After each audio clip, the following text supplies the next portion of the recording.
Assalamualaikum warahmatullahi wabarakatuh. Berjumpa lagi dengan saya. Pada kesempatan ini kita akan membahas 10 soal TWK dari TU12 yang telah dikerjakan. Langsung saja kita mulai. Soal nomor 1. Pengalaman Pancasila sebagai dasar negara mengandung keharusan-keharusan dan larangan-larangan yang harus dilaksanakan setiap warga negara tanpa kecuali. Norma dasar yang harus kita perhatikan dalam mengamalkan Pancasila sebagai dasar negara adalah A. Ketetapan MPR, B. Pembukaan UUD 1945, C. Batang tubuh, D. Undang-undang, E. Ketentuan hukum. Ya, kita lihat kata kunci yang ada di soal. Ya, di soal ada kata kunci mengamalkan Pancasila. Nah, ini sudah jelas ya. Jawabannya adalah yang B. Pembukaan UUD 1945. Dalam pembukaan UUD 1945 pada alinea 4 diterangkan bahwa negara Indonesia berdasarkan Pancasila, di mana sila-sila Pancasila dijadikan dasar bertingkah laku. Ya, jelas ya. Jadi di UUD 1945 ini mengandung Pancasila, yang tak lain adalah terkait dengan mengamalkan Pancasila. Oke, kita lanjut. Soal nomor 2. Faktor-faktor yang memungkinkan terjadinya dominasi politik dan ekonomi VOC di Indonesia adalah faktor-faktor berikut kecuali A. Konflik-konflik yang terjadi di antara penguasa lokal di Indonesia, B.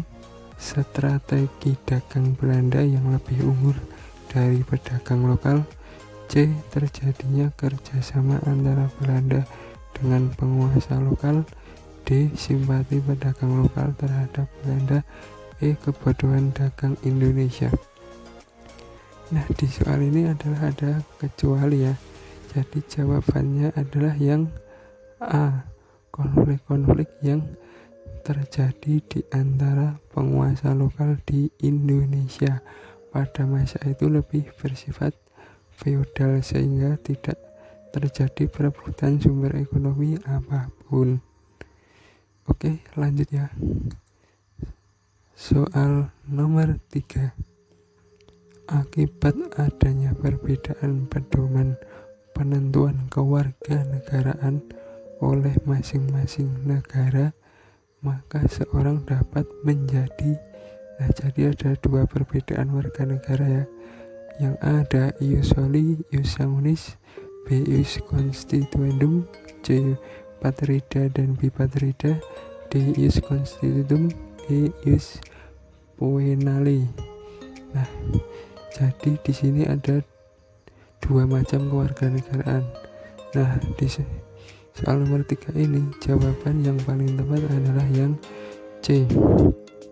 Akibat adanya perbedaan pedoman ketentuan kewarganegaraan oleh masing-masing negara, maka seseorang dapat menjadi patrida atau tidak mempunyai kewarganegaraan, serta bipatrida berkewarganegaraan ganda. Oke, lanjut ya. Nomor 4. Bung Karno mengatakan dalam pidatonya kepada seluruh rakyat Indonesia bahwa agar menjadi bangsa yang besar, kuat, dan jaya, hendaknya dalam perjalanan hidup bangsa selalu A. Menggunakan jas merah, B. Berpegang pada ideologi bangsa yaitu Pancasila, C. Melihat dan belajar kesukaan negara luar, D. Mengenang sejarah bangsa, E. Mengenang jasa para pahlawan. Nah, ini ya, jawabannya hampir mirip ya. Yang jelas bukan itu, yang saya melihat dan belajar dari kesukaan negara luar itu bukan semangat hidup bangsa Indonesia, karena itu berasal dari luar. Jadi jawaban yang tepat adalah yang B. Paling tepat itu adalah B, berpegang pada ideologi bangsa yaitu Pancasila, yang tak lain merupakan dasar negara Indonesia. Soal nomor 5. Cinta tanah air dan bangsa dapat dibuktikan dengan cara A. Mengurangi impor dari luar negeri agar devisa stabil, B. Mengekspor semua hasil bumi Indonesia dan mengimpor semua barang dari luar negeri, C. Tidak melakukan hubungan dengan negara lain dan melakukan proteksi, D. Tidak menggunakan produksi dalam negeri meskipun mampu membelinya, E. Berbelanja di luar negeri. Nah, cinta tanah air itu dapat dalam bentuk kita membeli produk dalam negeri ya, dan menggunakannya, atau juga bisa terbuka dengan negara lain. Jadi jawaban yang paling tepat adalah yang A. Mengurangi impor barang dari luar negeri agar devisa tetap stabil. Nah, jadi kita mengutamakan penggunaan produk dalam negeri.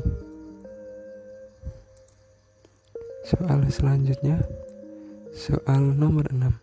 Jika dibandingkan dengan kabinet parlementer, kelebihan kabinet presidensil adalah dalam hal A. Para menteri bertanggung jawab secara kolektif, B. Para menteri dapat diganti sewaktu-waktu, C. Pemerintah lebih mencerminkan aspirasi rakyat, D. Jalannya pemerintah lebih stabil, E. Pembentukan kabinet sangat demokratis. Ya, ini juga kita harus banyak membaca tentang sistem pemerintahan. Untuk nomor 6 ini jawaban yang paling tepat adalah jawaban yang D. Jalannya pemerintahan lebih stabil.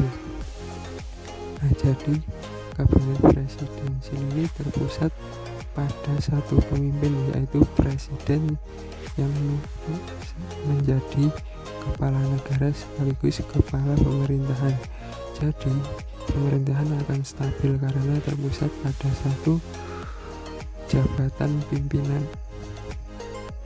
Oke, kita lanjut soal nomor 7.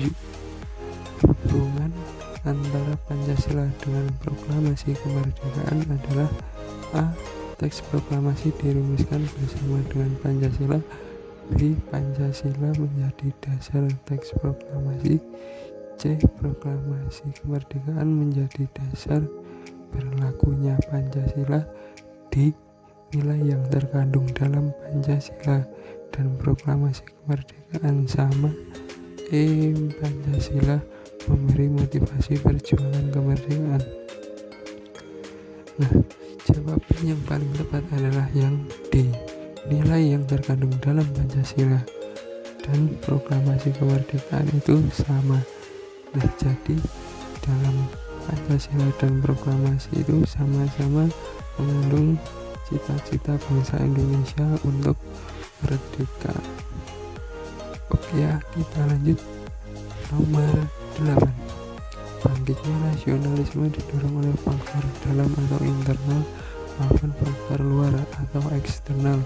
Berikut ini yang merupakan faktor internal lahir dan berkembangnya nasionalisme Indonesia, kecuali, nah ini ada kecuali.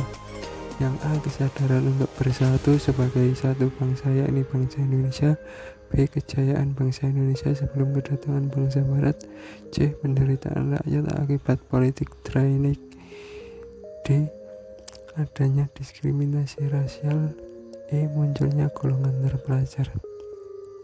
Nah, faktor internal yang terkait berkembangnya nasionalisme di Indonesia yang tepat tapi kecuali ya, berarti yang bukan adalah yang B.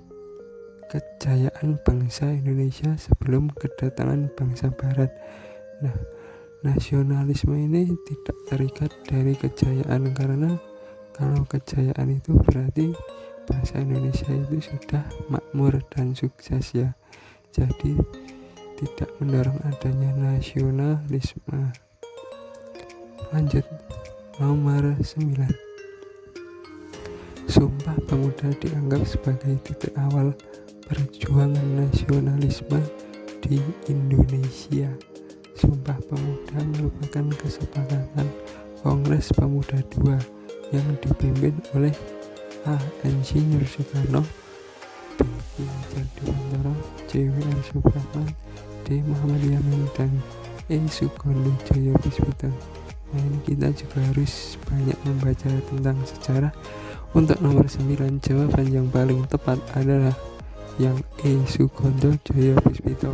Beliau merupakan Ketua Kongres Pemuda II pada waktu itu. Oke, lanjut. Soal terakhir, soal nomor 10.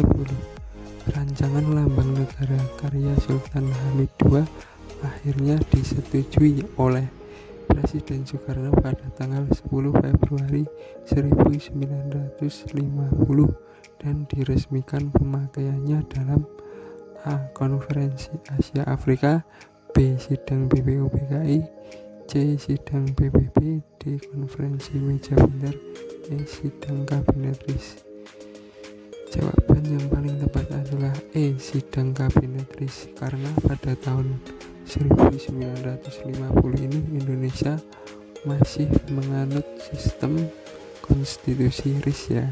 Jadi jawaban yang tepat adalah yang E. Oke, terima kasih atas perhatian teman-teman.